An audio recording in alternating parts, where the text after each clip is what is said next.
Space এক্সের giant Starship রকেটের সর্বশেষ পরীক্ষামূলক উৎক্ষেপণের কয়েক মিনিট পরে মাঝ আকাশে ভেঙে পড়েছে। টেক্সাসের ব্রাউনস অলিভ থেকে উৎক্ষেপণের 8.5 মিনিট পর স্টারশিপের সঙ্গে যোগাযোগ বিচ্ছিন্ন হয়ে যায়। স্থানীয় সময় বৃহস্পতিবার এই পরীক্ষামূলক উৎক্ষেপণ করা হয়েছিল।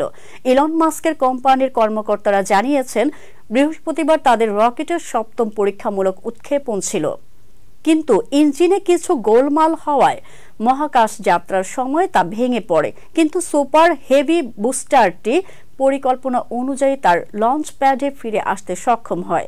সংবাদ মাধ্যম আল জাজিরার প্রতিবেদনে বলা হয়েছে, মহাকাশযানের ধ্বংসাবশেষ পড়ার সম্ভাব্য এলাকার আশপাশে বিমান চলাচল কিছু সময়ের জন্য স্থগিত ও রুট পরিবর্তন করা হয় বলে মার্কিন ফেডারেল এভিয়েশন অ্যাডমিনিস্ট্রেশন জানায়।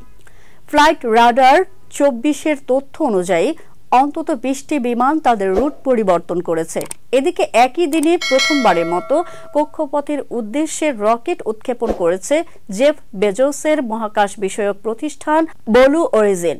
Blue origin new Glenn rocket সিস্টেমের প্রথম উড্ডয়নের কয়েক ঘন্টা পরেই ইলনের এই অভিযান শুরু হয়েছিল। এর মধ্য দিয়ে বিশ্বের 2 শীর্ষ ধনীর মধ্যে বড় ও শক্তিশালী রকেট নির্মাণের উপর নির্ভরশীল বাণিজ্যিক মহাকাশ প্রতিযোগিতা শুরু হলো।